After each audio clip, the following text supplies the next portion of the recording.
இப்போ வர டேரக்டர்ஸ்லாம் பார்த்தீங்கன்னா ஒன்று சினிமா பேக்ரவுண்ட்லேருந்து வந்திருப்பாங்க, இல்லைனா ஒரு பெரிய டேரக்டர் கீழே அசிஸ்டன்ட் டேரக்டராக ஒர்க் பண்ணியிருப்பாங்க. ஏன்னா அந்த மாதிரிலாம் இவர் இல்லாமல் ஷார்ட் ஃபிலிம் பண்ண தான் ஆரம்பித்தார் ஃபஸ்ட்டு. அதுக்கப்புறமா படிப்படியாக தான் சினிமாக்குள்ளேயே வந்தார். சினிமாக்குள்ளே வரத்துக்கு இதெல்லாம் தேவையில்லைன்னு ப்ரூவ் பண்ணவர் தான் பிரதீப் ரங்கநாதன். இவர் டேரக்ட் பண்ண ஃபர்ஸ்ட் படம்னு பார்த்தீங்கன்னா கோமாளி தான். கோமாளி மூலமாக இவரோட டேரக்டிங் கரியர் ஆரம்பிக்கும். இவர் டேரக்ட் பண்ண ஃபர்ஸ்ட் படமான கோமாளியே செம சக்ஸஸாக அமையுது. இந்த படத்தில் நடித்த ரவி மோகன் அப்புறமா அதர் ஆக்டர்ஸ்லாம் சூப்பராகவே ஆக்ட் பண்ணியிருந்தாங்க. அதனாலே இந்த ஒரு படம் செம்மையா ஹிட் ஆகுது. டைரக்ட் பண்ண ஃபர்ஸ்ட் மூவியே செம்மையா ஹிட் ஆகுது. மக்கள்கிட்டயே இவருக்கு ஒரு நல்ல பேர் கிடைக்குது. இவர் அடுத்தது என்ன மூவியை டைரக்ட் பண்ண போறாருன்னு மக்கள்லாம் வெயிட் பண்ணியிருந்தாங்க. அப்பதான் நியூஸ் வருது அடுத்த மூவில இவரே நடிக்க போறாரு. மக்கள்லாம் ஸ்கிரீன்ல பார்க்க காத்திருந்தாங்க. அதே மாதிரி படமும் ரிலீஸ் ஆகுது. இவர் நடிச்ச ஃபர்ஸ்ட் படமான லவ் டுடேவே செம பிளாக் பஸ்டரா ஹிட் ஆகுது. இவருக்கு மாசான சீன்ல அதுமே இல்லாம இந்த ஒரு படத்துல சூப்பராகவே ஹிட் ஆயிருக்கும். ஸ்கிரீன் பிரசன்ஸ் நல்லா இருந்ததுனாலே இந்த ஒரு படம் செம்மையா ஹிட் ஆயிருக்கும் தான் சொல்லி ஆகணும். இந்த ஒரு படம் தமிழ் ஆடியன்ஸை மட்டும் திரும்பி பார்க்க வைக்காம அதர் ஆடியன்ஸும் திரும்பி பார்க்க வச்சு ஒரு படம் ஹிட் ஆகணும்னா பெரிய ஹீரோ பெரிய பட்ஜெட்லாம் தேவையில்லை. ஒரு நல்ல கதை இருந்தாலே போதும். எந்த ஆக்டர் நடிச்சாலும் ஹிட் ஆகும்ட்டு ப்ரூவ் பண்ணவர் தான் பிரதீப் ரங்கநாதன். கோமாளியில டேரக்டரா இன்ட்ரோடியூஸ் ஆகி அடுத்த படமான லவ் டுடேன்னு ஒரு பிளாக் பஸ்டரை ஹிட்டை கொடுத்தார். பிரதீப் அஸ்வத் மாரிமுத்து காம்போல அடுத்த படமா டிராகன் ரிலீஸ் ஆகுது. இவர் அஸ்வத் மாரிமுத்துவோட டெபியூ படமான டிராகனே அவருக்கு செம பிளாக் பஸ்டரா ஹிட் ஆகுது. இதில் நடிச்ச பிரதீப் ரங்கநாதனும் சூப்பராகவே ஆக்டிங் பண்ணியிருப்பாரு. நாளுக்கு நாள் அவரோட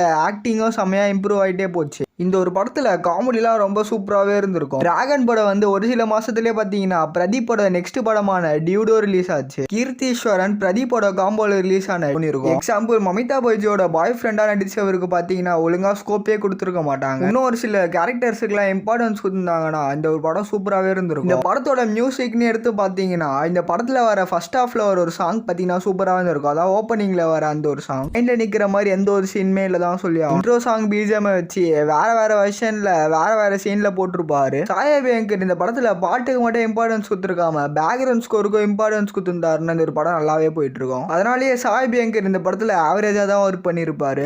தனுஷ் 3 கன்சிக்யூட்டிவ் சக்சஸான மூவிஸை கொடுக்குறாரு பிரதீப் ரங்கநாதன். இது அவ்வளோ ஈஸியா கிடைச்சது இல்லை. இப்ப இருக்கிற பெரிய ஆக்டர்ஸுக்கே இந்த மாதிரி 3 கண்டினியூவான மூவிஸ்லாம் கிடைக்க மாட்டேங்குது. பிரதீப் ரங்கநாதன் ஈஸியா நம்மளோட ஆடியன்ஸ் கிட்ட கனெக்ட் ஆகிறாரு. அது எப்படின்னா அவரோட படத்துல இருக்கிற டைலாக்ஸ் அதுக்கப்புறமா சீன்ஸ்லாம் இப்ப இருக்கிற ஜென்சி கிட்ஸ் கூட சூப்பரா கனெக்ட் ஆகுது. அதனாலதான் இப்ப இருக்கிற யூத்ஸ் கூட அவர் எப்பயுமே டச்லயே இருக்கிற மாதிரி இருக்கு. அவர் பேசுற டைலாக்ஸ் எல்லாம் பாத்தீங்கன்னா இப்ப இருக்கிற ஒரு மீம் மெட்டீரியல் மாதிரி தான் இருக்கு. ஸோ இந்த வீடியோ அவ்வளவுதான், இதோட முடிச்சுக்கிறேன். உங்களுக்கு பிரதீப் ரங்கநாதன் பிடிக்கணும் நம்ம சேனல் சப்ஸ்கிரைப் பண்ணி இந்த வீடியோக்கு லைக் கொடுத்துருங்க. அதே கமெண்ட்ஸ்ல வந்து பிஆர்னு கமெண்ட் பண்ணுங்க. பாப்பா எத்தனை ஃபேன்ஸ்லாம் இருக்கீங்கன்ட்டு. பிரதீப் ரங்கநாதன் நடிச்ச எந்த மூவி உங்களுக்கு ரொம்ப பிடிக்கும்னு மறக்காம கீழே கமெண்ட் பண்ணிட்டு போங்க.